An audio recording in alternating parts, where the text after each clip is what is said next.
quantos podem glorificar a Deus pela sua santa e bendita palavra. Glória ao nome do Senhor para sempre. Querida e amada igreja, para esta Assembleia Geral Extraordinária da SEADEMA, foi escolhido um tema pelo nosso Conselho de Doutrina, a quem também eu parabenizo pela destreza com a qual tem conduzido a temática dos nossos eventos convencionais. E para este evento foi escolhido um tema muitíssimo importante, que nos dá a oportunidade de fazermos profundas reflexões a respeito do ministério pastoral. A temática, os irmãos já devem ter acompanhado nas divulgações amplamente feitas nas redes sociais, é o arrebatamento e a responsabilidade pastoral na proclamação da verdade. Esse tema coloca o pastorado à luz do arrebatamento, trazendo as implicações do arrebatamento para a vida e para o ministério do pastor, e de que maneira a ideia ou a esperança, a expectativa do arrebatamento podem moldar, influenciar, dirigir, direcionar a nossa trajetória como pastores, como ministros de Deus aqui nessa terra.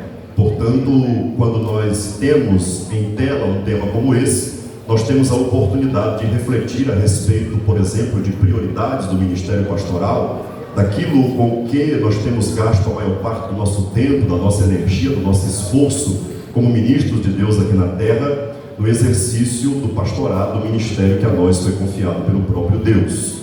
Mas quando nós falamos dessa temática de ministério pastoral, nós podemos também analisar a ideia de que precisamos olhar para as páginas sagradas para rever princípios que devem nortear a nossa trajetória como ministros aqui na terra, e também buscarmos na Bíblia Sagrada exemplos de uma pastoralidade espiritual, saudável, bíblica, coerente e condizente com a vontade de Deus, com o propósito de Deus para o ministério pastoral. Uma vez que a chamada para o ministério pastoral é feita pelo próprio Cristo, uma vez que é Ele quem dá à igreja pastores de acordo com a sua soberana vontade, obviamente nós precisamos olhar para as páginas sagradas para ver o que a própria Bíblia ensina a respeito do propósito que Deus tem para o ministério pastoral. E em se tratando de propósitos e de exemplo do ministério pastoral, certamente nos salta aos olhos a figura notável desse homem chamado Paulo, o apóstolo Paulo. Certamente uma das figuras mais importantes da história cristã, porque Paulo, ele é sem dúvidas um modelo que nós podemos analisar e nos espelhar nele para desenvolvermos aqui nessa terra um ministério pastoral que esteja alinhado com a vontade de Deus e com os propósitos que o próprio Deus estabeleceu para este santo ministério, que por Ele mesmo foi instituído nessa terra para abençoar a igreja, com vistas à edificação da igreja, à edificação dos santos, para que os santos estejam preparados para a esperança da vida eterna, pois essa deve ser a máxima do ministério pastoral: preparar vidas para irem para o céu, preparar vidas para herdarem a eternidade, para aguardarem ansiosamente o arrebatamento e estarem prontos para a iminente volta de Jesus para essa terra. E falar, queridos pastores, de modelo para o ministério pastoral é algo muito interessante, porque há quem diga que um dos problemas muito sérios da geração atual é exatamente a perda de referenciais, ou a utilização de referenciais incorretos, que não deveriam ser, na verdade, referenciais para o ministério pastoral. O ministério pastoral hoje possui uma ampla variedade, uma gama muito grande de referenciais que alguém pode olhar e pode se espelhar neles, muito embora uma grande parte deles não tenha nada a ver com aquilo que de fato Deus espera de um ministério pastoral que esteja alinhado com a sua vontade, com o seu coração, com aquilo que Ele deseja para nós como pastores e para o nosso ministério como forma de abençoar a igreja do Senhor Jesus aqui nessa terra. Por isso é tão importante olharmos para as páginas sagradas e nos debruçarmos sobre alguns exemplos que nós podemos encontrar nas Escrituras Sagradas. E a carta que nós lemos nessa noite, os pastores, obreiros, irmãs e irmãos aqui sabem tanto quanto eu, que ela é uma carta que faz parte de um conjunto de cartas na Bíblia que é conhecida como epístolas pastorais ou cartas pastorais. Essas cartas, elas são de autoria do apóstolo Paulo, esse homem que para nós nessa noite será o nosso modelo, nosso exemplo de um ministério pastoral pautado no exercício daquilo que Deus de fato deseja e quer para nós como pastores aqui nessa terra. e sobretudo um ministério que era focado na esperança, na ideia da vida eterna. Você percebe que Paulo, ao longo de toda a sua trajetória aqui nessa terra, em seus escritos, em suas ministrações, seus ensinos, ele deixa muito evidente a ideia de que o que permeava e norteava de maneira muito poderosa o seu ministério era a esperança de vida eterna, era a preparação dos crentes para se encontrar com o Senhor Jesus, aguardarem a bem-aventurada esperança e a manifestação da glória do grande Deus e nosso Senhor Jesus, como ele diz em Tito capítulo 2, verso 13. Era estar preparado para aquele grande dia em que a trombeta soará, os mortos em Cristo ressuscitarão, e aqueles que estiverem vivos serão transformados, arrebatados, levados à presença do Senhor, nos ares, para estarem para sempre com Deus, para sempre com o Senhor, louvado seja Deus. Paulo fez disso aquilo que certamente motivava o seu ministério, que servia de força motriz para o seu ministério, a esperança de uma vida eterna, não apenas para um público para quem ele pregava e as pessoas que ele ganhava para Jesus, ensinava, discipulava e as inseria no contexto de uma comunidade cristã local, mas para ele próprio, porque essa esperança norteava o ministério de Paulo e a sua própria pessoa, não apenas como pastor, como ministro, mas também como servo de Deus, que também esperava e aguardava a manifestação dessa esperança. E Paulo fazia isso de maneira tão veemente que ele acreditava que ele próprio participaria daquele momento, quando ele inclui a si próprio, dizendo: e nós, os que estivermos vivos. Portanto, ele tinha de certa forma a esperança de que ele participaria daquele momento glorioso em que o Senhor voltaria para arrebatar a sua igreja, tirando-a da terra e concretizando na nossa vida o glorioso plano de salvação, através da glorificação deste corpo, para sermos como Ele é. Louvado e exaltado seja o nome do Senhor para todo sempre. A figura de Paulo é notável, querida igreja, nas páginas sagradas, por um par de razões. Eu vou citar apenas algumas delas. Primeiramente, pela figura de Paulo em si, pelo que ele era no contexto social judaico. Paulo nasceu numa cidade chamada Tarso da Cilícia, uma cidade importante da época, uma cidade onde havia muitas oportunidades para estudar, porque havia escolas filosóficas importantes naquela cidade, que davam a quem nascia lá a oportunidade de adquirir um bom conhecimento acadêmico, secular. Mas Paulo também foi enviado para ser criado em Jerusalém, e em Jerusalém teve a oportunidade de estudar aos pés de um dos mais importantes mestres do judaísmo naquela época, que era o Rabban Gamaliel, um homem a quem as pessoas admiravam, veneravam pelo seu conhecimento profundo da lei de Moisés, por sua dedicação no conhecimento, no ensino das escrituras mosaicas. E Paulo teve a oportunidade de estar aos pés do mais importante mestre rabínico daquela época,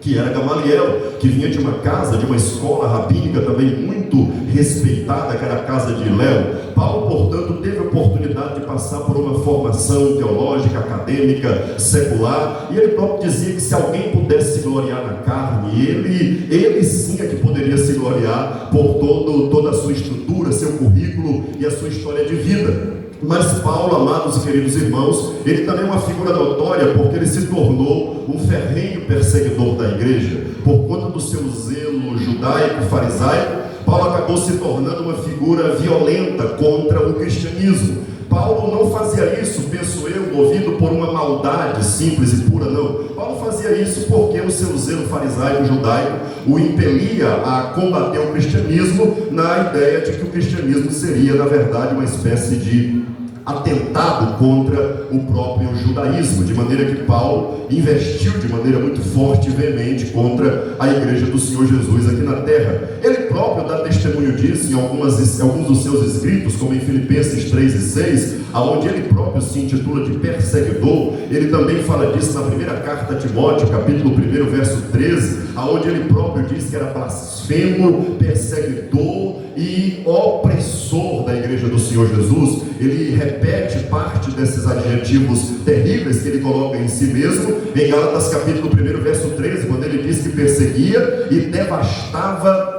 a igreja do Senhor Jesus aqui nessa terra. Portanto, Paulo entra na história sagrada como esse perseguidor, alguém que se levantou para oprimir, para devastar, para agir de maneira violenta contra a noiva do Cordeiro aqui nessa terra. Mas Paulo também tem um destaque na história sagrada pela maneira como ele se encontrou com Cristo e foi chamado para o santo ministério. Paulo sai de Jerusalém para Damasco, os irmãos conhecem a história tanto quanto eu, e ele vai com cartas, com autorizações para que ele possa implementar ou implantar, estabelecer em Damasco um núcleo de perseguição contra a igreja que florescia naquela cidade, contra o evangelho que crescia e se desenvolvia, florescia ali na cidade de Damasco. Mas a viagem para Damasco é interrompida, porque no meio do caminho o próprio Senhor Jesus se manifesta para Saulo e faz aquela célebre pergunta para ele: Saulo, Saulo, por que tu me persegues? Louvado e exaltado seja Deus.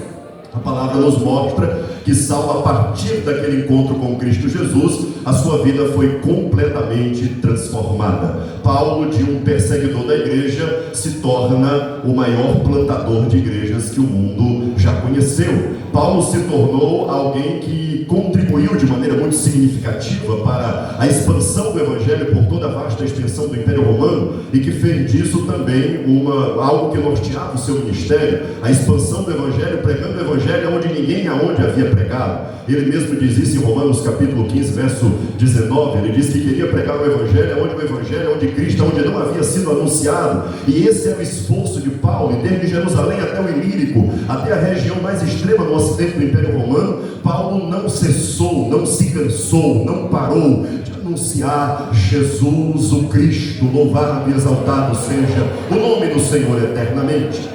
Portanto, ele é a figura mais significativa para a expansão do evangelho para além das fronteiras do judaísmo. Foi ele certamente o homem que Deus levantou para levar a palavra para além do mundo judaico, chegando ao mundo gentílico, indo aonde ninguém foi, chegando aonde ninguém chegou, pregando aonde ninguém pregou, falando de Cristo para pessoas que ainda não tinham ouvido a santa palavra de Deus, fazendo dele o maior bandeirante do evangelho, o maior desbravador do evangelho, aquele que chegou aonde ninguém jamais havia chegado e contribuiu, como já vos disse, de forma muito significativa para que o evangelho alcançasse as regiões mais remotas do vasto Império Romano. Louvado seja Deus para todo sempre. Há uma outra razão pela qual Paulo é uma figura também notável nas páginas sagradas: o fato dele ter sido usado de maneira muito poderosa por Deus para ser um escritor sagrado. Paulo escreve quase que metade dos livros do Novo Testamento. É, portanto, o maior escritor que nós encontramos no Novo Testamento e o autor do maior número de livros na Bíblia Sagrada. Paulo, querida igreja, queridos irmãos, ele não apenas era um escritor, mas ele foi um homem usado por Deus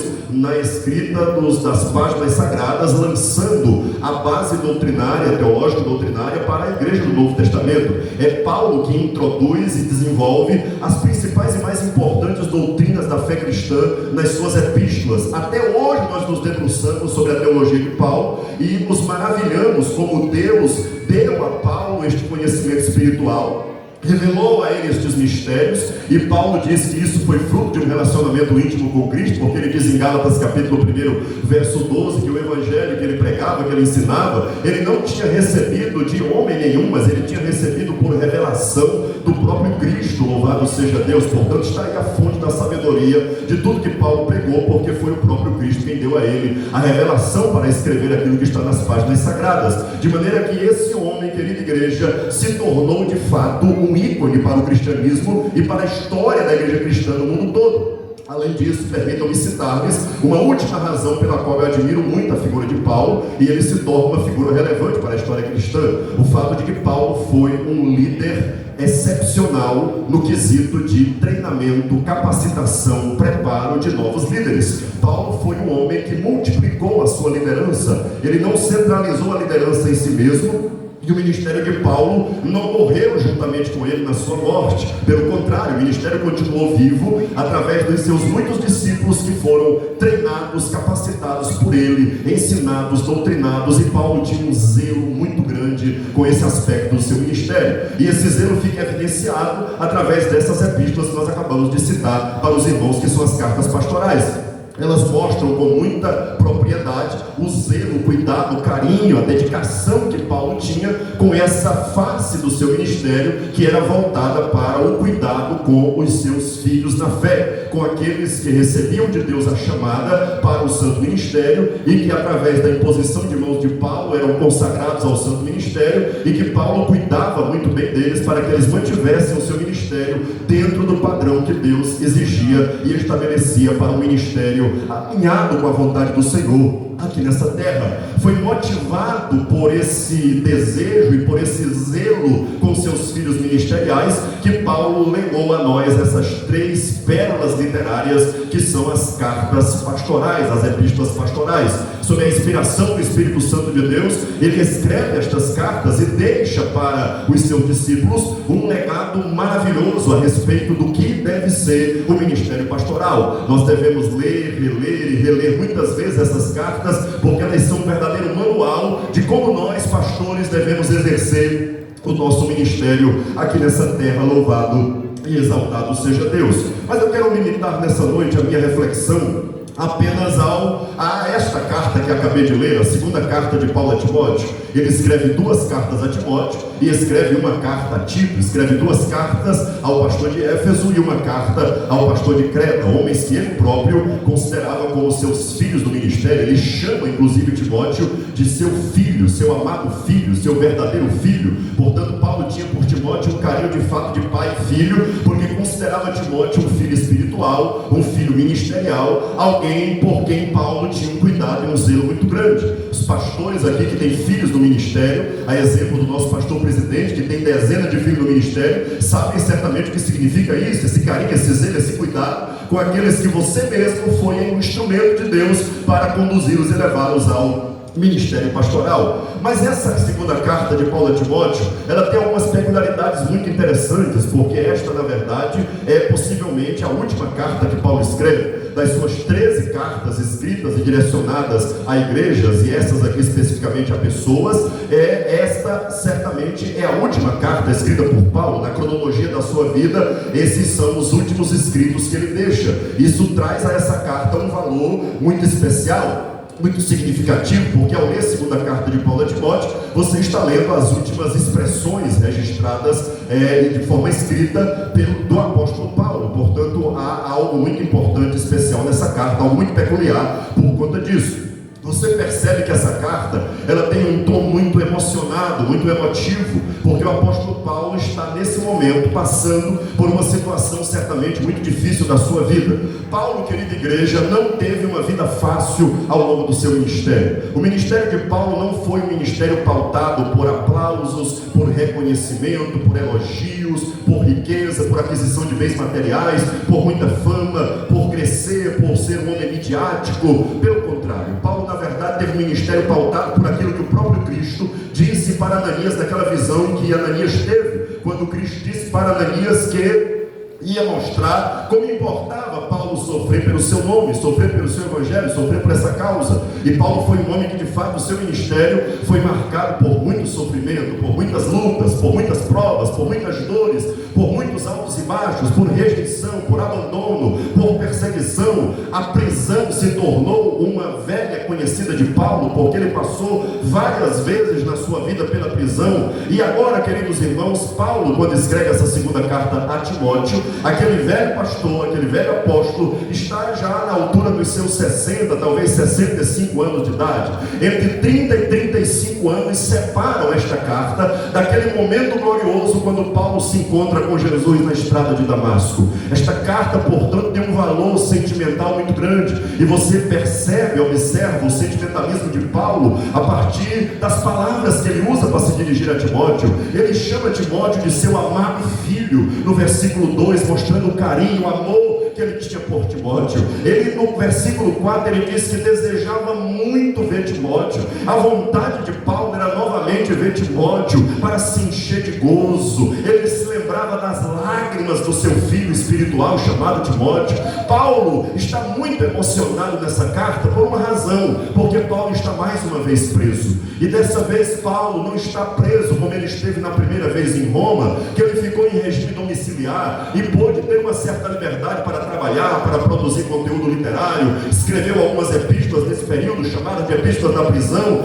né, e recebeu pessoas na sua casa, evangelizou, ganhou pessoas para Jesus. Nessa ocasião aqui, tanto Paulo como a noiva do Cordeiro estão enfrentando uma situação muito adversa. Lá fora, uma grande perseguição se levanta contra a igreja. Um homem chamado Nero Cláudio César Augusto Germânico, o último imperador da dinastia Júlio-Claudiana, ele se levanta contra a noiva do Cordeiro. A primeira grande perseguição feita pelo Império Romano acontece sob o comando desse homem. Uma perseguição violenta, uma forma de vingança contra os cristãos que supostamente haviam tocado fogo em Roma, de acordo com a narrativa falaciosa inventada por Nero. A igreja está sendo perseguida, o povo de Deus está sendo perseguido, cristãos estão sendo mortos, estão sendo espancados, estão sendo torturados, estão perdendo propriedades, coisas terríveis estão acontecendo, e o maior ícone da fé cristã naquele momento está preso, e não está preso em casa. A tradição cristã diz que nessa época Paulo estava preso em um lugar extremamente inóspito, chamado Cárcere Mamertino, uma prisão que ficava próxima do Fórum Romano e que fora construída séculos antes por ordem de um rei romano chamado Anto Márcio. Foi construída como forma de ter um instrumento de humilhação, um instrumento para infringir ao condenado, ao preso, ao rebelde, ao preso político, aquele que era capturado, o inimigo, era colocado numa situação vexatória, numa situação humilhante, numa situação degradante, de muito sofrimento. A prisão, na verdade, era um cárcere subterrâneo, era um buraco propriamente dito no chão, aonde o prisioneiro era jogado por um buraco que havia na parte superior e ficava dentro de uma área, de uma sala fria, escura, fétida, úmida, e aonde as pessoas tinham as condições mais insalubres que você puder imaginar. Nessa época não tinha direitos humanos para defender aquele que está preso, para legislar a favor de quem cometeu crimes e está preso. Não, nessa época a palavra do imperador valia mais do que qualquer lei. Ele era considerado um deus aqui na terra, e o que ele determinava estava determinado. Portanto, o Anto Márcio constrói essa prisão e determina que inimigos do Estado sejam humilhados até a morte nesse lugar, e se tornou, portanto, um lugar terrível, um lugar de vitupério, um lugar de humilhação, um lugar desumano, onde as pessoas eram colocadas lá. Amados irmãos, se a tradição cristã estiver certa ao dizer que Paulo passou os seus últimos dias de vida nesse lugar, eu fico imaginando, querido pastor, querida igreja, o que nós almejamos para o nosso ministério, de que maneira nós queremos terminar a nossa trajetória ministerial aqui nesta terra. Alguns estão mirando em expectativas plenamente ou totalmente ou simplesmente terrenas, humanas e materiais. O maior plantador de igreja que o mundo já conheceu, o homem que o próprio Cristo se encontrou com ele no caminho de Damasco e fez dele apóstolo entre os gentios, o homem a quem Deus usou para escrever metade do Novo Testamento e lançar todas as bases doutrinárias que sustentam a fé da igreja neotestamentária, o homem que pregou perante reis, pregou perante multidões, plantou igrejas, fez grandes coisas para Deus. Ele não está sendo ovacionado, ele não tem as suas cartas publicadas por editoras para dar noites de autógrafo e vender milhares de exemplares das suas cartas. Ele não está cobrando cachê para viajar de avião e pregar de igreja em igreja. Ele não está buscando glória humana, ele não tem uma equipe de marketing pessoal para trabalhar a sua imagem nas redes sociais e fazer dele uma estrela do mundo gospel. Ele está preso, jogado dentro de um buraco, mas ele está dizendo para Timóteo: ei Timóteo, desperta o dom de Deus que há em ti.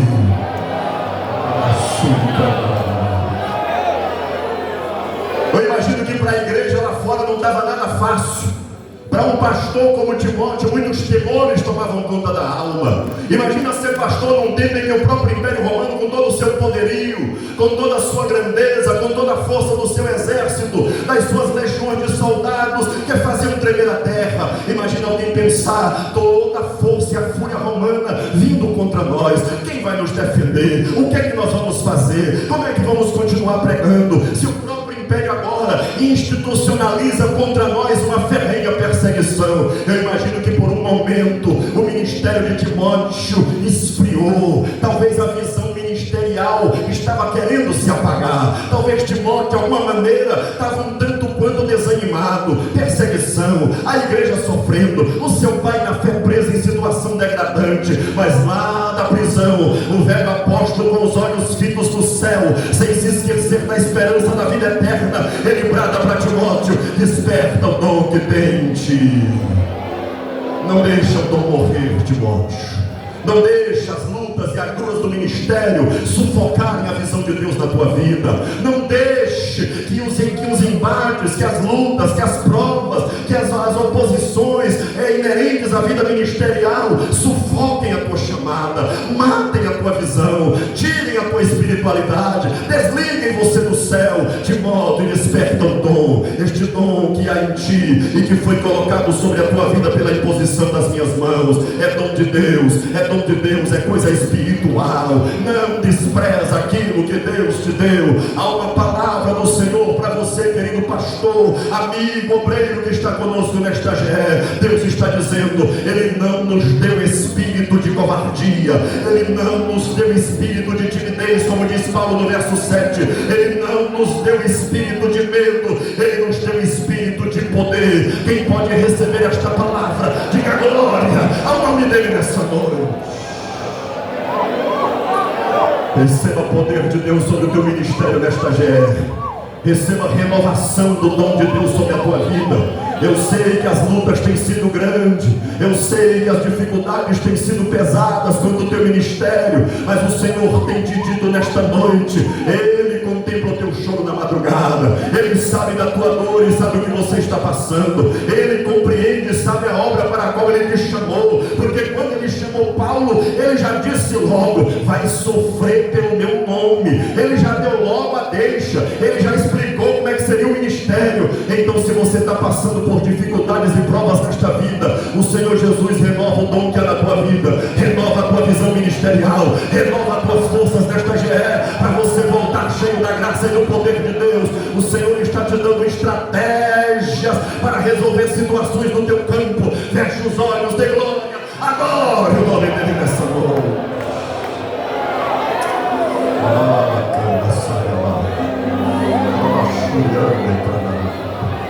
Há uma presença gloriosa de Deus aqui nessa GE. Nós não viemos aqui apenas resolver assuntos administrativos pertinentes à nossa convenção estadual. Nós viemos aqui buscar renovo de Deus para a nossa vida espiritual. Cada reunião convencional, cada encontro desses pastores da Assembleia de Deus no Maranhão é um tempo em que o céu se abre e o Senhor Jesus se manifesta para renovar mentes, para renovar entendimentos, para renovar estratégias, para dar planos, para conceder graça, para conceder poder. Paulo está dizendo para Timóteo: Timóteo, não é para ficar medroso com a perseguição que está aí fora, não é para ficar temeroso com o teu futuro ministerial. Timóteo, Deus não te deu espírito de covardia, portanto renova o dom de Deus na tua vida, te encha de fortaleza que vem do céu e avança para a glória do nome do Senhor Jesus.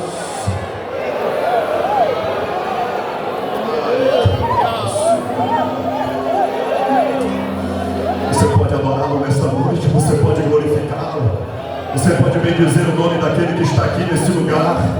Você crê que foi Ele que te deu esse ministério, então confia que Ele vai cuidar de tudo.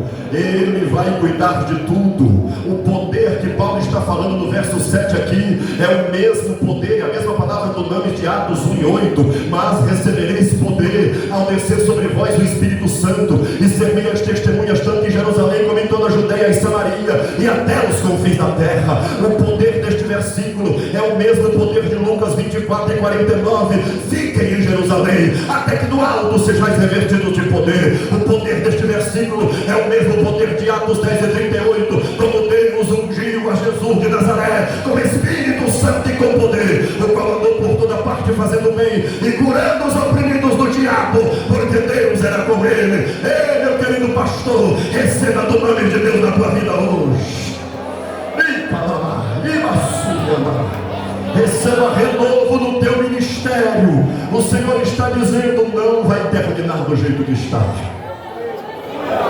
Senhor está dizendo que vão acontecer coisas novas, que Ele está dando a você novas estratégias, que você vai caminhar mais um pouco, que você talvez está preocupado com o futuro do teu ministério, mas o Senhor está dizendo que Ele mesmo que te chamou é quem garante o teu ministério. É o que Paulo diz para Timóteo no verso 9 do capítulo 1. Foi Ele que nos salvou, quem pode dar glória ao nome dEle? Foi Ele quem nos salvou, quem pode adorá-lo? A primeira coisa é salvação. Foi Ele quem deu salvação, perdão de pecados, quem nos resgatou da nossa vã maneira de viver e nos tornou filhos de Deus, nos colocou como cidadãos do céu, nos fez propriedade peculiar de Deus, nos fez povo santo, nos fez povo de propriedade exclusiva, nos fez arautos da verdade, anunciando as virtudes daquele que um dia nos chamou das trevas para a sua maravilhosa luz. Mas Paulo diz no verso 9, continuando: Ele nos chamou com uma santa vocação. Quem pode dar glória ao nome dEle nessa noite? Há uma vocação santa de Deus na minha e na tua vida. Quem pode adorá-lo nesta noite? A vocação é dEle, a chamada é dEle, o ministério quem nos deu foi Ele. Então receba de Deus renovo nesta noite em que nós celebramos a Deus com base neste tema, o arrebatamento e a responsabilidade pastoral na proclamação da verdade. O Senhor Jesus manda eu te dizer: seja arauto da esperança, seja ministro da esperança, seja ministro dessa consolação em Cristo que leva os crentes a crerem que mesmo passando pelos maiores perrengues nesta terra, há uma promessa de vida eterna no céu. Quem pode dar glória a Deus nessa noite? Aleluia! Paulo está dizendo para o seu discípulo no versículo 14: guarda um bom depósito, guarda um bom depósito pelo Espírito Santo que habita em nós. Louvado seja Deus. O Senhor tem nos dado preciosidades espirituais, o Senhor tem nos dado dons espirituais, o Senhor tem nos dado riquezas espirituais. E o apóstolo está dizendo lá na prisão: ei Timóteo, guarda este depósito, guarda o que tu recebeu de Deus, guarda através do Espírito Santo que habita na nossa vida. Glória ao nome do Senhor para todo sempre. Queridos e amados irmãos, mesmo dentro de uma situação difícil como Paulo estava, no versículo 9 do capítulo 2 ele diz: eu sofro prisões como se eu fosse um malfeitor. Paulo está dizendo no verso 9: eu estou preso como se eu fosse um criminoso, eu estou preso como se eu fosse um malfeitor, eu estou preso como se eu fosse um bandido. Paulo está aqui dizendo a situação que ele estava: eu estou preso, mas a palavra de Deus não está presa. Quem pode adorar o nome dEle nessa noite? Feche os seus olhos comigo e glorifique o nome do Senhor. Há uma palavra de Deus para nós aqui nesta noite. Nada vai parar a tua marcha ministerial enquanto você mantiver a tua vida dentro da vontade de Deus. Nada vai parar o avanço daquilo que Deus projetou e planejou para a tua vida.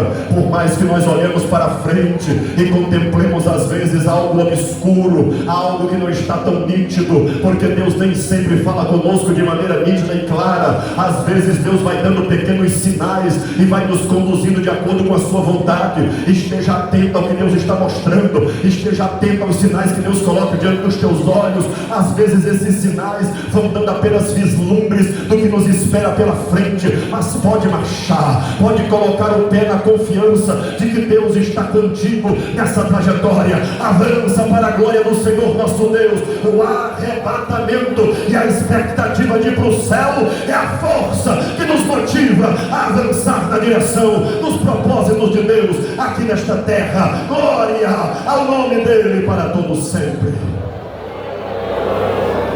Aleluia. Aleluia, aleluia, glória a Deus. Você pode adorá-lo, você pode glorificá-lo. Você trouxe alguma coisa para entregar para Ele nesse culto? Se você trouxe, pode entregar agora. Você pode depositar agora no altar de Deus. Se você trouxe aleluia, diga aleluia. Se você trouxe glória a Deus, diga glória a Deus. se você trouxe algum tipo de adoração diante dele, reconhecendo o que ele é, se você trouxe algum louvor reconhecendo o que ele faz, se ele tem feito alguma coisa na tua vida, se há razões para você abrir a tua boca, encher a tua boca de riso e glorificar o Deus que está no céu, então entrega o que você tem para Deus agora. Adore o nome do Senhor Jesus. Dê glória a Deus. Quem pode adorá-lo nesta noite? A igreja dá glória a Deus, as crianças dão glória a Deus, a juventude glorifica a Deus, os senhores glorificam a Deus, as senhoras glorificam a Deus, os visitantes glorificam a Deus, as missionárias glorificam a Deus, os pastores também dão glória a Deus. A igreja Assembleia de Deus ainda é pentecostal, a igreja Assembleia de Deus ainda crê na manifestação do Espírito Santo, na atualidade dos dons. Eu creio que Deus está renovando vidas aqui hoje, eu creio que tem crente recebendo virtude do céu.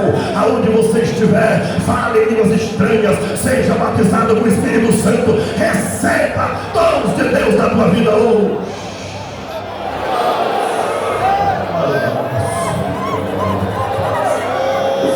Aleluia. Adore, glorifica a Deus, glorifica o nome do Senhor Deus nesta noite. Adora o nome daquele que é vivo e reina para todo sempre. Para de reclamar, para de murmurar. Paulo tinha toda razão para murmurar, porque estava preso e jogado dentro de um buraco. Paulo tinha tudo para poder exigir alguma coisa e dizer: mas eu fiz isso, eu fiz aquilo, eu fui em tal lugar, eu escrevi tantos livros, eu fui o que ninguém foi, eu fui aonde ninguém fez, eu fiz o que ninguém fez, eu cheguei aonde ninguém chegou. Paulo tinha muitos argumentos para usar em seu favor naquele momento, mas Paulo está lá dentro daquele cárcere, tocando fogo no seu filho na fé, que estava do lado de fora, porque Paulo sabia: o ministério não pode parar, a palavra não pode parar, a igreja não pode parar. Paulo passa, Timóteo passa, Tito passa, mas a obra de Deus avança para a glória do nome do Senhor nesta terra. Aleluia. Lá de dentro da prisão, o velho apóstolo dá ao seu filho ministerial as mais importantes instruções na minha visão. Estou no versículo 5 do capítulo 4. Eu chamo isso aqui de quadrilátero ministerial. São 4 diretrizes para o ministério pastoral. A pastoralidade paulina está expressa de maneira muito evidente nesse texto, quando ele diz: Timóteo, mas tu sê sóbrio em tudo. Primeira coisa. Segunda coisa, sofre as aflições. Terceira coisa, faze a obra de um evangelista. E quarta coisa, cumpre o teu ministério. Paulo resume aqui nestas palavras tudo o que Timóteo precisava fazer. Timóteo, seja sóbrio, vigilante, equilibrado, moderado. Tudo aquilo que a virtude da sobriedade traz sobre a vida do crente deve estar sobre a tua vida como pastor. Seja vigilante como pastor. Vigie os teus sentimentos, vigie a tua mente, vigie o teu ministério. Não deixe as setas do inimigo invadirem a tua mente, dizendo que você não pode, não é capaz, não vai chegar lá. Não deixe as pressões exteriores moldarem quem você é, ou tirarem a tua paz interior e levarem você ao estado de depressão, de síndrome do pânico, de vida ansiosa. Confia no Deus da glória. Mantenha teu equilíbrio espiritual, mantenha teu equilíbrio emocional, mantenha teu equilíbrio psicológico. Seja sóbrio e moderado em tudo, para que as pressões exteriores não tirem você da trajetória que Deus estabeleceu para a tua vida. Segundo lugar, Timóteo, sofre as aflições. Aleluia. Quem foi que disse que a caminhada não tem espinho? O próprio Cristo disse: se alguém quiser vir após mim, negue-se a si mesmo, tome a cada dia a sua cruz e siga-me. Ministério tem cruz, vida cristã tem cruz. Vida cristã é porta estreita, caminho apertado, que leva o crente, também o pastor, ao céu de glória. Louvado seja o nome do Senhor Jesus. Estamos vivendo um tempo de facilitação, ou tentativas frustradas, falaciosas, de facilitação do caminho para o céu. Um par de pregadores por aí afora, adeptos de uma nova teologia, de uma teologia liberal, de uma teologia de autoajuda, que apenas massageia ego de crente que não quer passar pelo Calvário, que não quer ser mudado, que não quer deixar o pecado, que não quer dar meia volta, que não quer morrer para poder nascer em Cristo Jesus, que não quer nascer de novo, que quer apenas massagem no ego, para se sentir melhor, para se sentir mais motivado, para se sentir mais animado. Jesus não veio à terra para deixar a gente mais animada, mais motivada, através de palavras de efeito, palavras de autoajuda, técnicas motivacionais. O Senhor Jesus desceu a esta baixa terra, humilhou-se a si mesmo até a morte, e morte de cruz, foi ao Calvário, à sepultura, e ressuscitou no terceiro dia para resolver o maior problema do homem, e o problema se chama pecado. Louvado seja Deus. Prega isso, adore a Deus pregando isso, fale a verdade no Evangelho sem enfeites. Nós não precisamos de subterfúgios para tornar o Evangelho mais palatável. Prega como ele é. O tema do bom pregador, como diz o hino da harpa, ainda é o Calvário, ainda é o Calvário. Quem pode glorificar o nome dele nessa noite? O Evangelho que tem cruz, que tem sofrimento, mas Paulo está dizendo: sofre as aflições, suporta como eu estou suportando, aguenta como eu estou aguentando, porque nós não fomos chamados apenas para o ministério de mar de rosas, mas chamados para o ministério que tem dores, lutas e sofrimentos.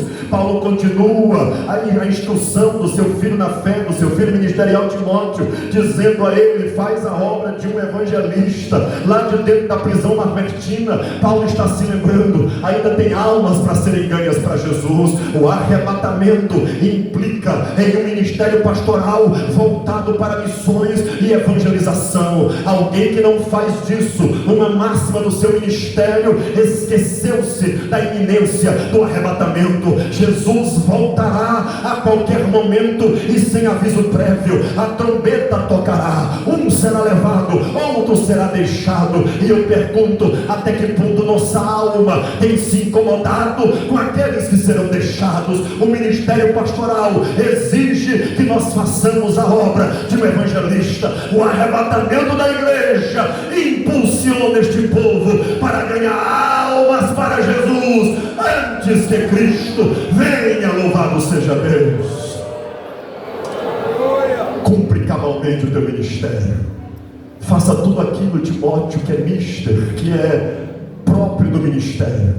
Faça tudo aquilo, Timóteo, que o ministro deve fazer. Faça tudo aquilo, Timóteo, que eu te ensinei a fazer. Faça tudo aquilo, Timóteo, que você me viu fazer. Cumpra o teu ministério cabalmente. Exerça o teu ministério com denodo, com zelo, com dedicação. Se gaste por essa obra. Se dedique em prol do reino de Deus. Permita que a sua melhor força, que a sua melhor energia, que os seus melhores dias, que a sua maior criatividade, que a sua mente mais vibrante, mais criativa, mais fértil, esteja dedicada inteiramente e plenamente ao reino de Deus. Não te iluda com as distrações da caminhada. Paulo diz para Timóteo que o atleta que milita, ele tem que se dominar em tudo, ele tem que lutar segundo as regras, senão não é coroado. Isso é para nós, isso é para o povo de Deus aqui reunido nesta noite. Cumpra o teu ministério. Quem pode dar glória ao nome dele nessa noite? Aleluia. Aleluia. Eu já vou concluir esta rápida reflexão. Se você puder, por gentileza, com a permissão do nosso presidente, se coloque de pé por 5 minutos para eu terminar essa mensagem agora, em nome do Senhor Jesus. Depois que Paulo dá essas instruções sábias e poderosas ao seu filho na fé, Timóteo, o apóstolo Paulo agora faz uma introspecção, uma reflexão interna, pessoal. O apóstolo Paulo sabia que aquela esperança que ele tinha de que ele próprio participaria do arrebatamento da igreja, possivelmente não se concretizaria. O apóstolo Paulo sabia que agora chegava a hora da sua partida. O velho apóstolo está na altura dos seus 65 anos de idade, talvez a estimativa é que ele tivesse entre 60 e 65 anos de idade nessa época, com aproximadamente entre 30 e 35 anos de ministério pastoral. O velho apóstolo está lá dentro daquele buraco, segundo a tradição cristã, no cárcere mamertino. Uma prisão que era tão inóspita, tão terrível, que muitas pessoas morriam lá. Criminosos eram executados lá. Prisioneiros morriam lá de infecção, de doença, de desnutrição, de fome, de sede, de hipotermia por causa do frio. Era um lugar terribilíssimo. E Paulo, segundo a tradição cristã, está lá. Era um lugar onde morria tanta gente que um romano chamado Tarquínio Prisco teve uma ideia ainda mais nefasta. Tarquínio Prisco construiu em Roma um sistema de esgoto chamado Cloaca Máxima, e um dos túneis da Cloaca Máxima passava perto do cárcere Mamertino, de maneira que tiveram então uma ideia: por que não construir um duto que ligue o cárcere ao esgoto? Assim, quando alguém morrer, não tem o trabalho de içá-lo com uma corda e tirá-lo dentro desse buraco, é só empurrar pelo duto e ele cai dentro da Cloaca Máxima de Roma e vira esgoto, vira dejeto e vai embora. Era lá que o velho apóstolo estava. Aí o apóstolo olha para si próprio e ele diz no verso 6: eu já estou sendo oferecido por aspersão de sacrifício, e o tempo da minha partida está próximo. Paulo havia sido abandonado por todos. Paulo havia experimentado as piores dores do ministério: a dor da traição, a dor do abandono, a dor da rejeição, a dor da incompreensão, a dor da perseguição, a dor dos açoites, a dor da prisão. Paulo havia enfrentado vários tipos de dores do ministério, e agora talvez está passando pela pior de todas as dores, de estar preso, impedido de continuar pregando e sofrendo absurdamente no seu físico. Paulo agora diz: mas eu sei, Timóteo, o tempo da minha partida está próximo, está chegando a hora da minha partida. E eu queria que você fechasse os olhos comigo nesta noite, em nome do Senhor Jesus. Eu imagino que naquela hora, pastor, isso aqui é conjectura do pregador, eu imagino que naquela hora talvez um filme passou na cabeça de Paulo: eu estou sendo oferecido por sacrifício, o tempo da minha partida está próximo. Imagina um filme passando na cabeça de Paulo, desde aquele dia que ele se encontra com Jesus no caminho de Damasco, até chegar ao momento da sua prisão e ser colocado ali naquele cárcere para morrer.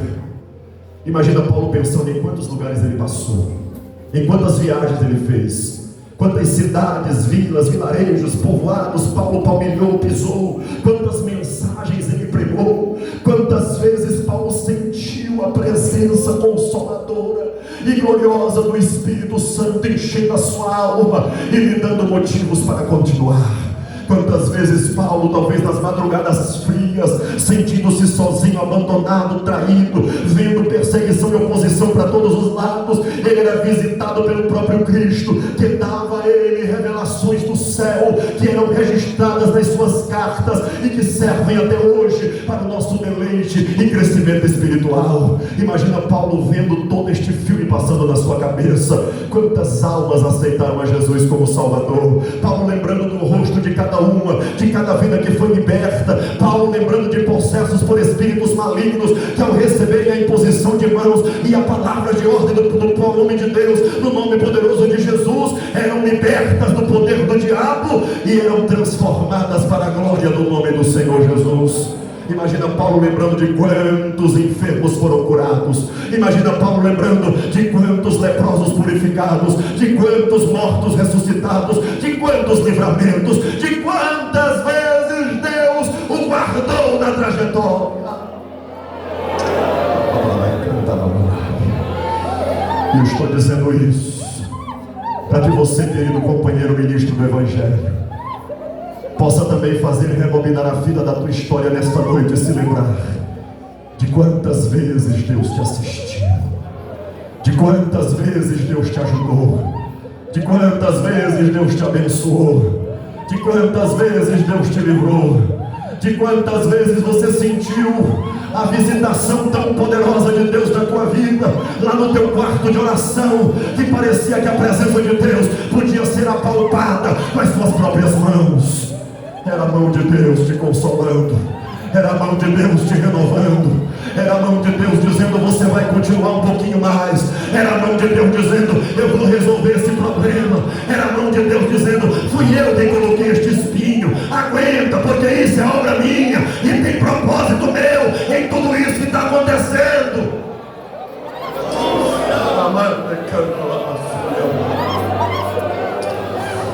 Imagina Deus que se lembra daquele dia em que você, de joelhos dobrados, recebeu a imposição de mãos do ministério para começar essa trajetória, e agora você está com meses, anos, décadas nesta fé, e pode nesta noite comigo levantar a mão e glorificar o nome do Senhor Jesus e dizer: até aqui Deus me ajudou, e eu vou continuar na esperança, proclamando as verdades do Evangelho, anunciando a Cristo até que Ele venha. O arrebatamento, a sua iminência e a sua esperança trazem a nós um renovo da nossa responsabilidade ministerial. Receba mais graça de Deus sobre a tua vida hoje.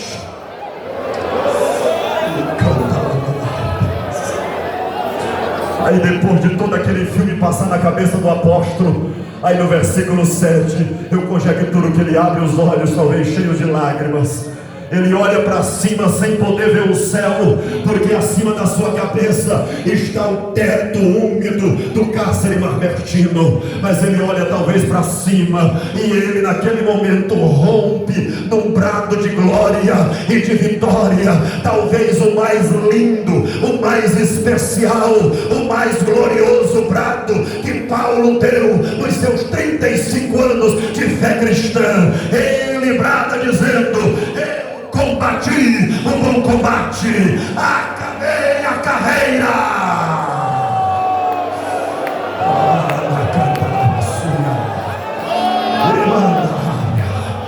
e guardei a fé, e guardei a fé, e guardei a fé. Ei, querido amigo ministro, Deus me impulsiona a te dizer: você começou bem, você está bem, e Ele vai te levar até você terminar bem. Quem crê, diga glória ao nome dEle nessa noite. Você está combatendo, mas você também vai um dia acabar, vai terminar, vai findar este combate. Paulo diz: eu combati, mas eu terminei, e dentro de tudo isso eu guardei. E agora olha a esperança da vida eterna, olha a esperança do arrebatamento, olha a esperança que deve pautar a minha vida como ministro, olha a esperança que deve fazer os meus olhos olharem para o céu. Apesar, Senhor, de eu não ter talvez conquistado ainda tudo que a minha alma almejava, apesar, Senhor, de eu não ter chegado ainda aonde talvez eu pensei que chegaria, apesar das frustrações que eu já tive, apesar das decepções que eu tive comigo mesmo, porque o Senhor nunca me decepcionou. Nesta noite eu posso olhar para o céu e contemplar a esperança da vida eterna. E Paulo diz: desde agora a coroa da justiça me está guardada, a qual o justo juiz me dará naquele dia, e não somente a mim, mas a todos aqueles que amarem a sua vinda. Quem ama a vinda de Jesus aqui, levante a mão. Quem pode nesta noite dizer, como o hino 300 da harpa: a nossa esperança é a sua vinda, a nossa esperança é a sua vinda. Não coloca a tua esperança em bens terrenos, não frustra o teu ministério correndo atrás do que é falível, mas olha para a bendita esperança nesta noite, olha para a nossa esperança, que é a sua vinda. Fechados, olhem comigo nesta noite. Bendito Deus, Pai querido, Deus do céu, estamos em uma noite especial, meu Deus, na abertura desta GR. O Senhor nos trouxe dos mais diversos lugares do Maranhão, a companheiros, filhos do Senhor, pastores, ministros teus, ó Pai, que rodaram centenas de quilômetros para vir até aqui.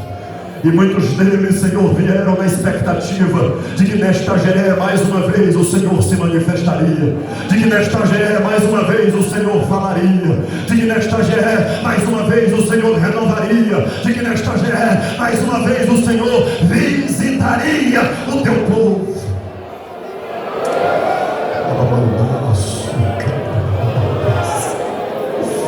Aleluia. Visita-nos nesta noite, Pai. Visita-nos nesta noite, Deus. Enche cada coração de alegria do céu. Me faz sentir nesta noite, nos faz sentir nesta noite o gozo que aquele homem sentia lá naquele cárcere, Senhor, sabendo que a esperança da vida eterna era maior do que a prisão na qual Nero havia me colocado. Ah, meu Deus, nos dá um ministério pautado na esperança, nos dá um ministério pautado na consolação que o arrebatamento traz para as nossas almas nesta noite. Nos faz ministros desta verdade, nos faz arautos desta palavra e nos ajuda, Senhor, que o Senhor mesmo nos chamou para fazer. Nós rogamos do céu estas bênçãos, ó Pai, e te louvamos no poderoso nome de Jesus, que vive, que reina para todo sempre. Quem pode dizer amém? Quem pode dizer glória a Deus? Quem pode dar glória a Deus ainda mais alto? Quem pode inaugurar a acústica do templo em grupo, dando glória a Deus mais alto que você puder dar hoje? Adore a Deus, a Ele seja a honra, a glória e o louvor para sempre. Amém, louvado seja Deus. Aleluia, podeis sentar.